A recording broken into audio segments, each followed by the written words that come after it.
Club of Japan. My name is Pio D'Emilia. I am moderating today's press conference. Today's guests are going to talk about this issue, Tibet's stolen child. In other words, the Panchen Lama. That's a very sad story, and the gentlemen here that are going to speak today have published a book, and that's what we are going to discuss today. Let me introduce the guests first of all, starting from my right here, representative of Liaison Office of His Holiness the Dalai Lama in Japan, Arya, right? Arya Tswan Gyalpo. I'm sorry, but Tibetan language is very, very complicated. And then Professor Hirano from Tokyo University, and Mr. Kitai Daisuke from Amnesty International in Japan.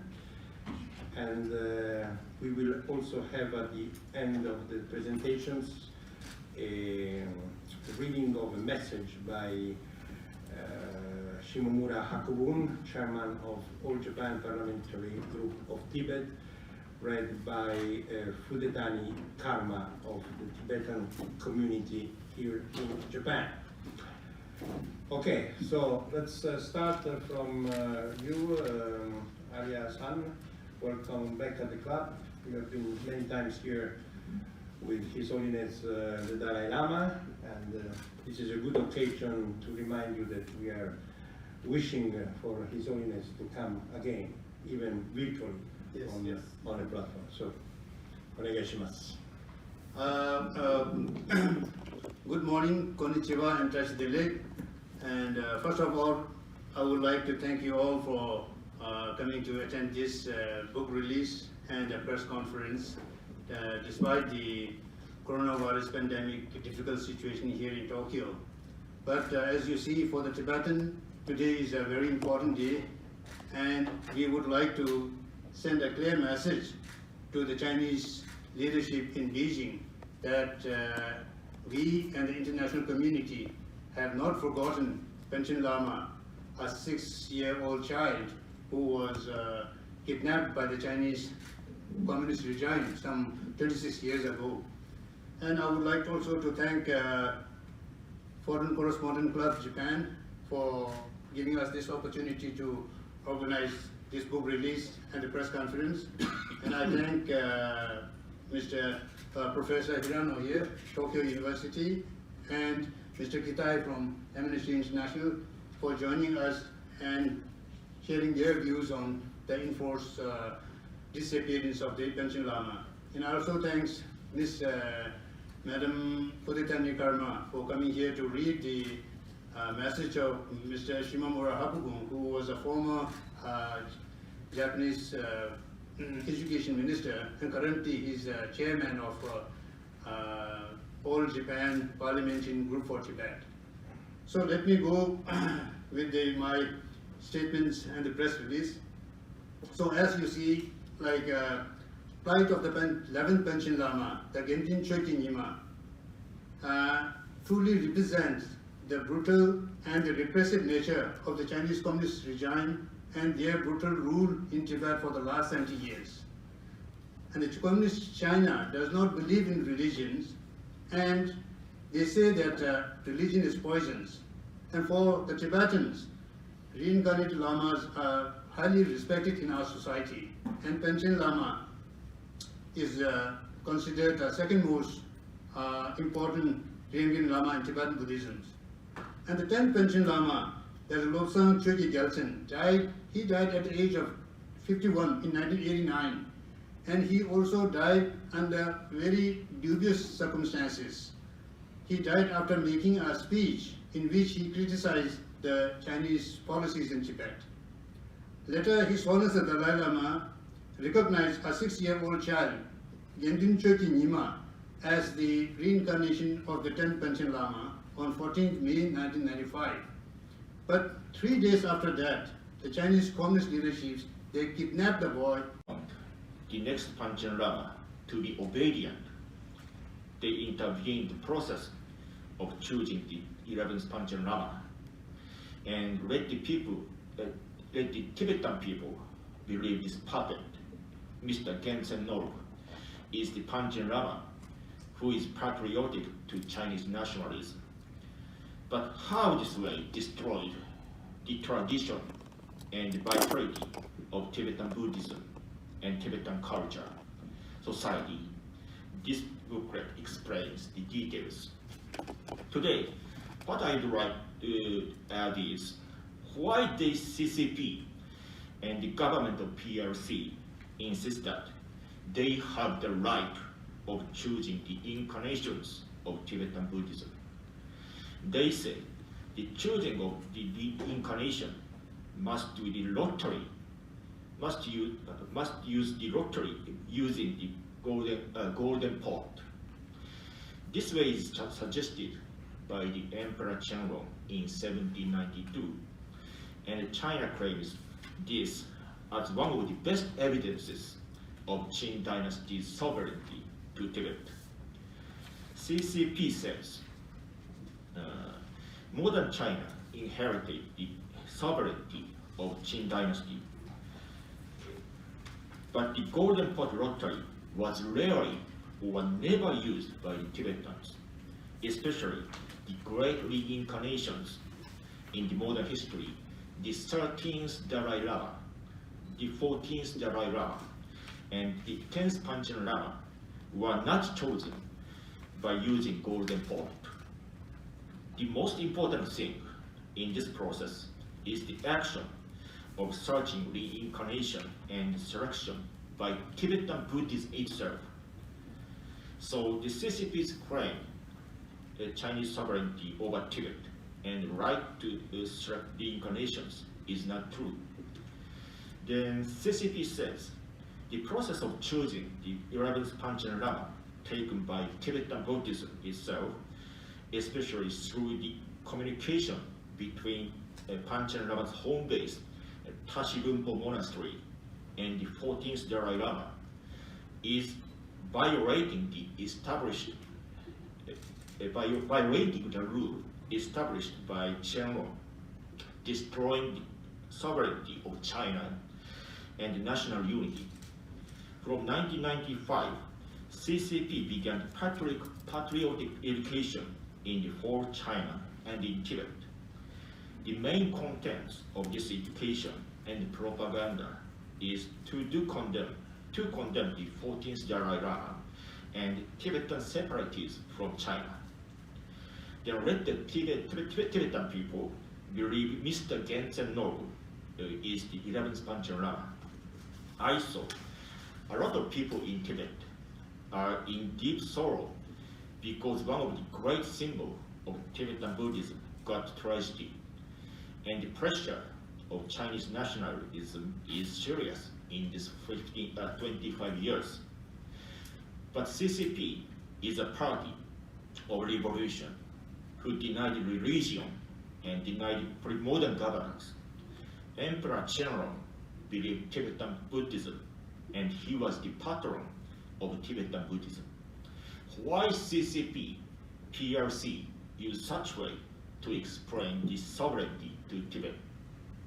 I consider it means that the only way to connect Tibet and China is the legitimacy based on Tibetan Buddhism, not based on Chinese nationalism and communism or the value of Chinese civilization.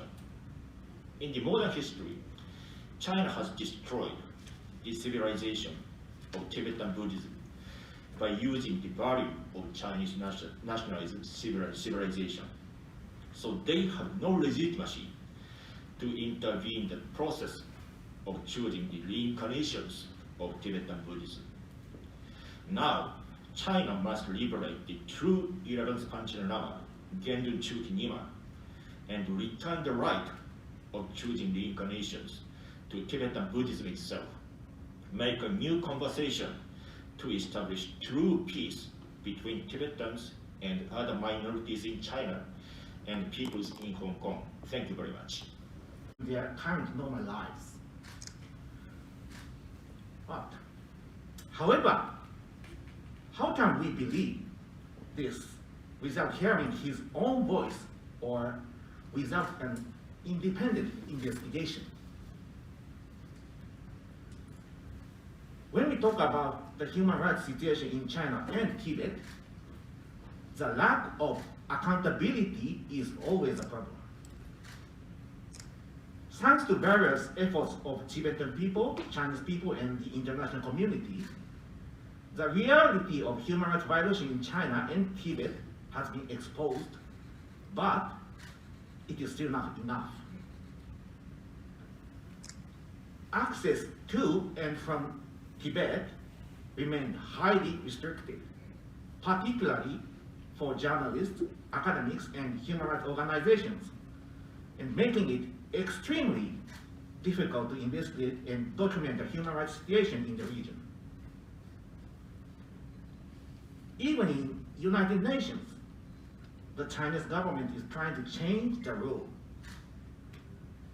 We are worried about China's effort to distort the mandate of the UN Human Rights Council by promoting so-called cooperation over accountability and opposing initiatives to bring scrutiny of serious rights violations in countries around the world.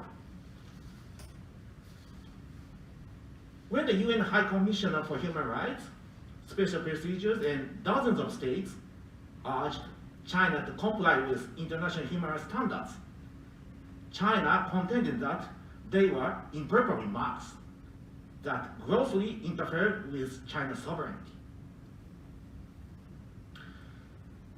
Therefore, a global coalition of 321 civil society groups, including Amnesty International, published an open letter in September last year, calling for urgently create an independent international mechanism to investigate and address the Chinese government's human rights violations. A state that tries to hold itself above any kind of scrutiny presents a fundamental threat to human rights. Amnesty members will continue to focus on the situation in Tibet and China, urging accountability and protecting human rights. Thank you. Thank you very much. So now, could you... And President of the All-Party Japanese Parliamentary Support Group for Tibet, on the 26th anniversary of the disappearance of the 11th Panchen Lama Gendin Chögyam Nyima. We, the All-Party Japanese Parliamentary Support Group for Tibet, are seriously concerned over the repression and deteriorating human rights situation in Tibet as the Chinese Communist regime is increasingly becoming more authoritarian.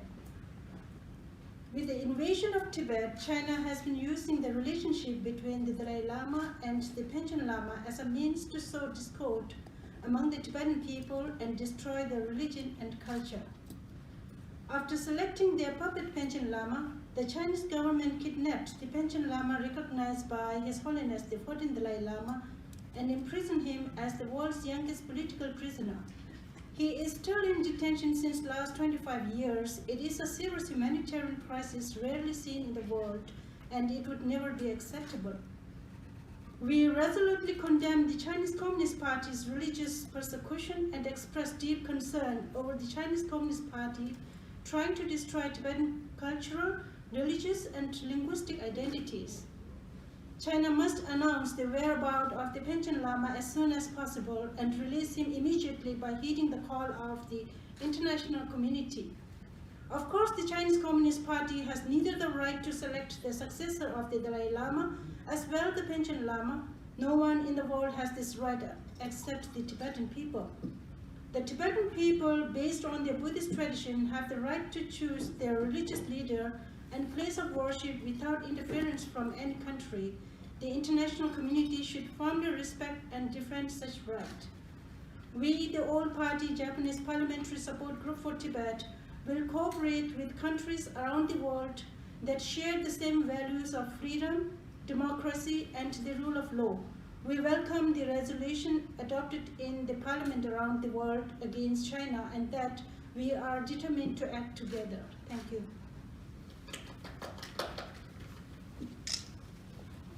Okay, thank you for keeping the scheduled time. Now we open the floor to questions from the floor and online.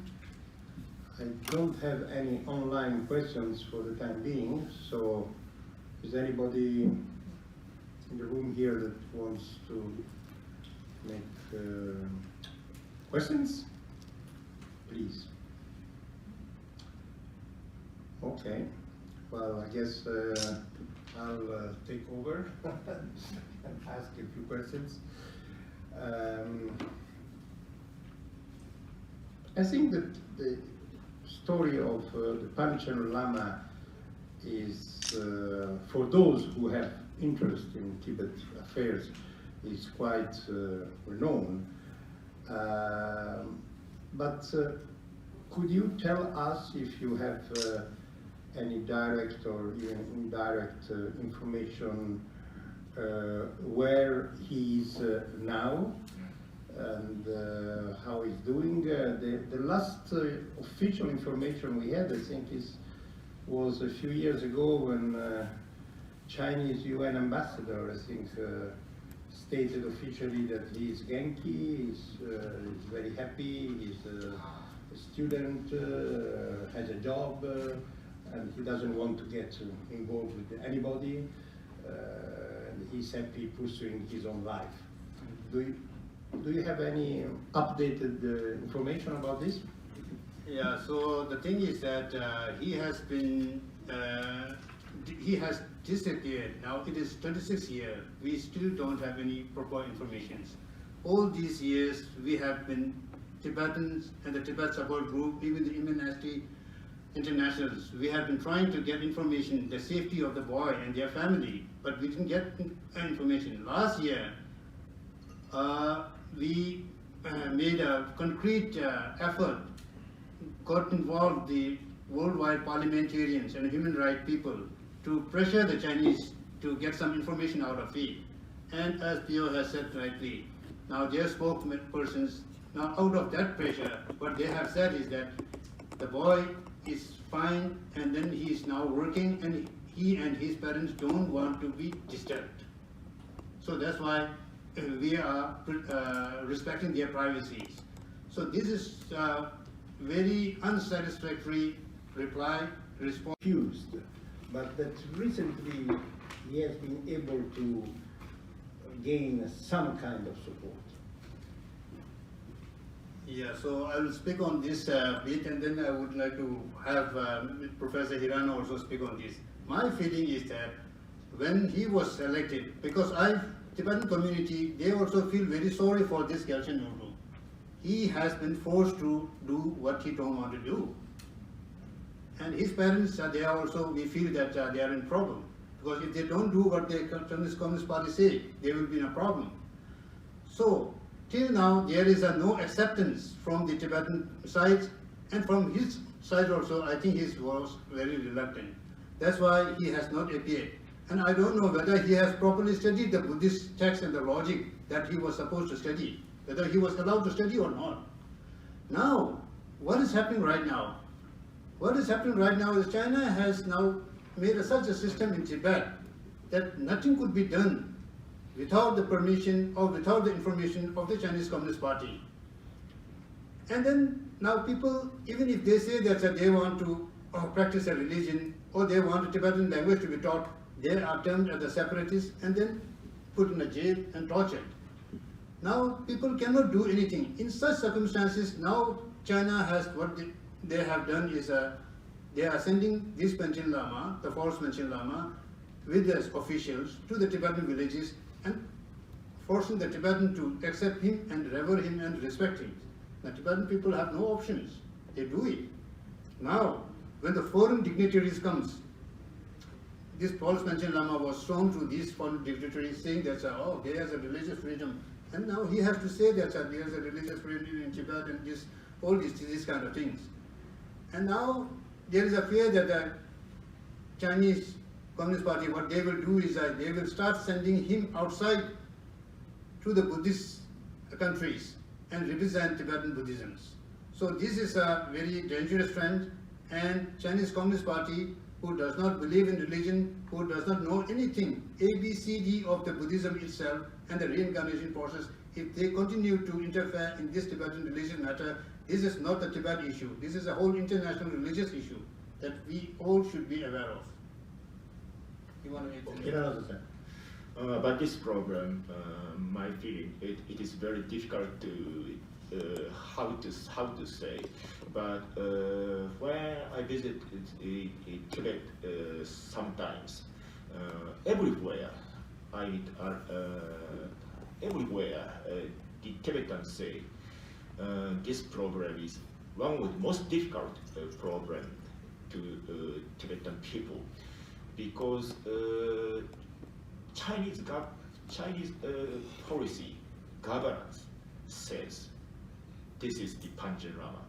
So, and there is a patriotic education. So they must listen to CCP and Chinese government. So they basically what to say? Basically, in the official time, they accept Mr. Genzen Nobu is the Panchen Lama. But in the private time, they all say,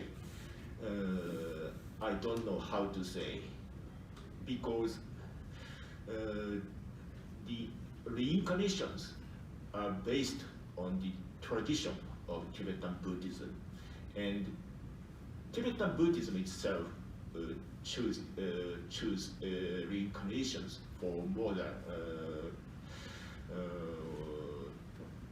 70 or 800 years. The liaison between a monastery of Tashrumpo and Dalai Lama, 14th Dalai Lama, is based on this tradition. So the Gendu Chukinima may be the true Panchen Lama, but they cannot say in outside.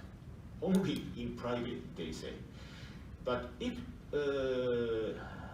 they are found, if they are saying was found, they will be punished. So it is very risky to speak out to representatives in order to make this happen. Some people say that His Holiness could once go to China as as a spiritual leader, but not to Tibet, just to make some teachings around China, because, correct me if I'm wrong, the Buddhism is spreading in China, and not only Tibet. I mean, freedom of religion may not be recognized as we have in the West, but certainly there are a lot of Buddhist people in China that would certainly welcome His Holiness.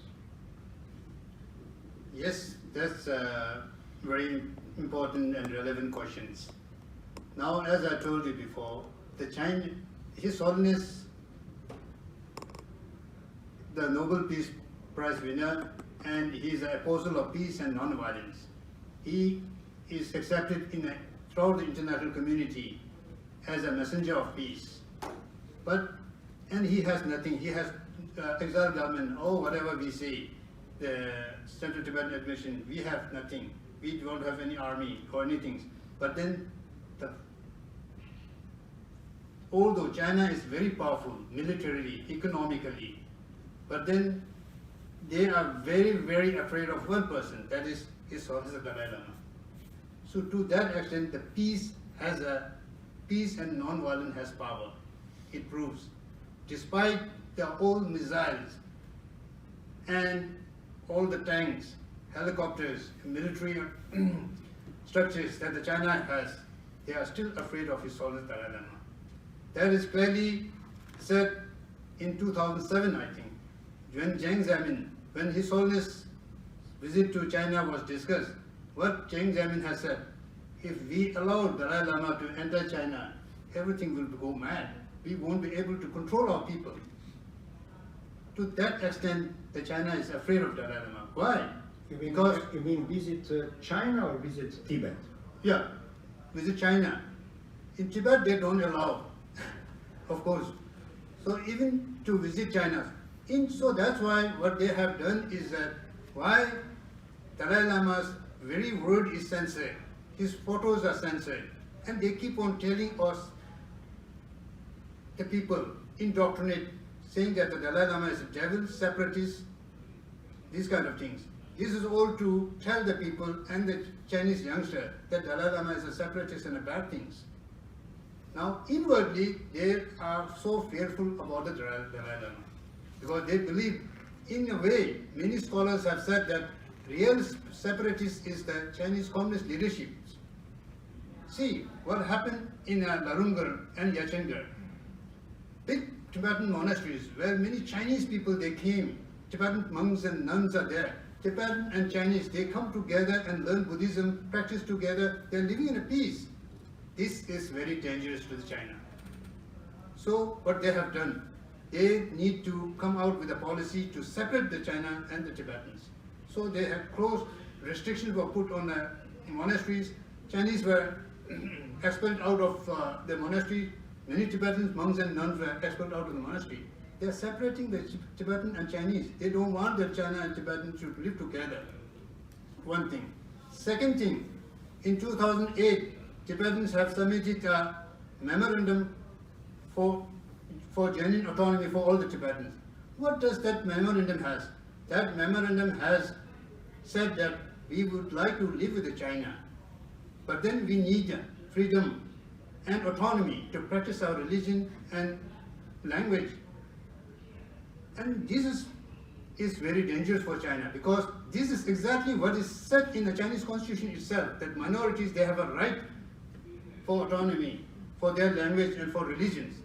Now if this comes to know, if the Chinese people comes to know that what Tibetans are saying is already in the constitution and the communist leadership is not doing it, Chinese communist leadership could be sued in the Chinese court itself because they are violating the constitution itself. So who is the separatist now? So it is the Chinese communist leadership who is separatist. So they will not allow His Holiness Dalai Lama to visit China because they fear that if His Holiness visit China, whole thing will go topsy-turvy. Their Communist Party reign will be over because till now